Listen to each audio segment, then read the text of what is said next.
of momentous proportions, not seen since the 1930s. When people are displaced and rendered homeless from natural disasters like fires or floods or hurricanes or earthquakes, there's tons of compassion and the whole community comes together, pitches in to help. No one blames the victim. Not so with this man-made disaster. A disaster characterized by skyrocketing rents, a shriveled social safety net, stagnant wages, and growing homelessness. Virtually everyone blames the victim. Yeah. Yeah. The common wisdom and what we hear from the mouths of most of the politicians out there is that those who end up couch surfing, living in vehicles, or pitching a tent on Fifth Avenue, they are the ones to blame. They're to blame for making poor choices, for being too lazy to get a job, and thus they deserve their fate. At best, people experiencing homelessness are seen as so intoxicated or mentally impaired that they don't know how to budget their money. And they irrationally turn down the ample help available out there for them if only they were willing to accept it. So our city does a little bit of outreach, sets up a few shelters with conditions that we wouldn't want for our pets.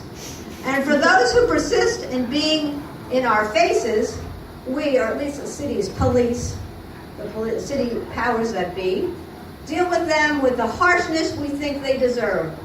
We arrest them, we fine them, we seize their vehicles, we dump their belongings, and we chase them out of town.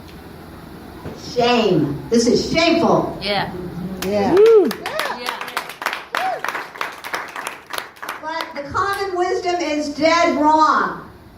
For those of you who have never been homeless or have never struggled to pay your rent or your mortgage, I will lay out a few facts. Those of you with personal experience at the center of the housing storm, please bear with me, as you already know all this stuff, right? The majority of people experiencing homelessness in San Diego are people with disabilities. Disabilities that interfere with their ability to work or to work full-time. And some have had careers and jobs before they became disabled. The reason this population is desperately poor, when that wasn't the case a few decades ago, is because of the growing gap between the shrinking power of an SSI check, now around $900 a month, and the cost of housing, up 32% just in the last few years. Back in 2014, sounds like a long time ago, but it wasn't, the median cost of an efficiency apartment in San Diego was 110% of the size of an SSI check. In other words, it was more than your check. And it's even worse now. No matter how good you are in balancing your budget, if you've passed your second grade arithmetic, the math just does not work. Right. Yeah.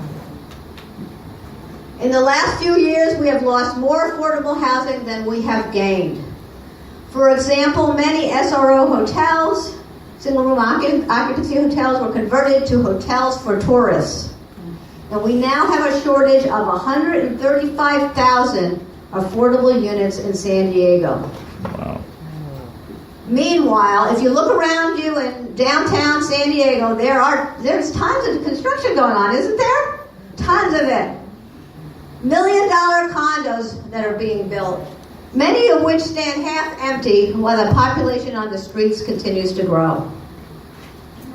At the same time, there is a 10 to 12-year wait for Section 8 benefits, with 60,000 people on the waiting list. So even if you're lucky enough to get a voucher, in San Diego, landlords are free to reject it if they want, and many people still end up on the streets with a voucher. But let me tell you something. People with disabilities and seniors on fixed incomes are merely the canaries in the mine. You know that saying, the canaries in the mine? Yeah. We're all next.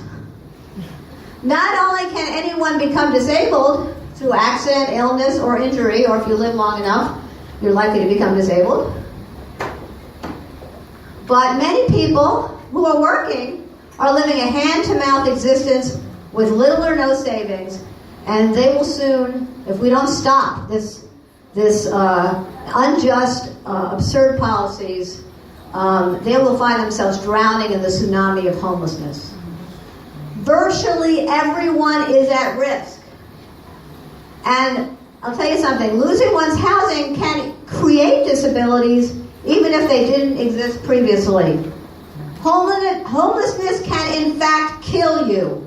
Last year, 117 people died in the streets of the city of San Diego. And forget about recovering from mental health disabilities or physical illnesses while you're unhoused. Without a roof over your head, things only get worse. Now this is all about the cost of rent. A recent study that was conducted by a company called Zillow showed a direct relationship between rent increases and homelessness. And I'll give you a couple of examples. In the city of San Diego, with an average rent for a two-bedroom of $16-18 a month, absurd amount, approximately 1 in 200 people are homeless. That's 5,600 people in the city alone, a 10% increase since last year. In San Francisco, with median rents, now this is shocking, median rents of $4,500 a month, the homeless population is now 1 in 100, which is double the rate of San Diego. Now, I used to live in San Francisco, and I think I just got out in the nick of time. So how did we get in this mess? Real estate speculators, limited only by the depth of their greed, have run roughshod over the market, turning housing into a virtual casino. And in a casino, as you know, anyone who's ever gambled, the odds are stacked against you, and the vast majority of people lose out. We need public investment in affordable housing, and we need it now. Yeah. We need real effective rent control in this city, and we need it now. We need protection for voucher holders, and we need it now. And we need the criminalization of people experiencing homelessness to end now. Yeah. And we need to build a grassroots movement to demand that housing be respected as a basic human right. Yeah. A movement that holds our politicians accountable, keeps them honest, and makes them serve the people instead of the very wealthy. The San Diego Housing Emergency Alliance, HEMA, which rhymes with FEMA, by the way, that's purposeful, is dedicated to building such a movement, and I hope everyone here will join us.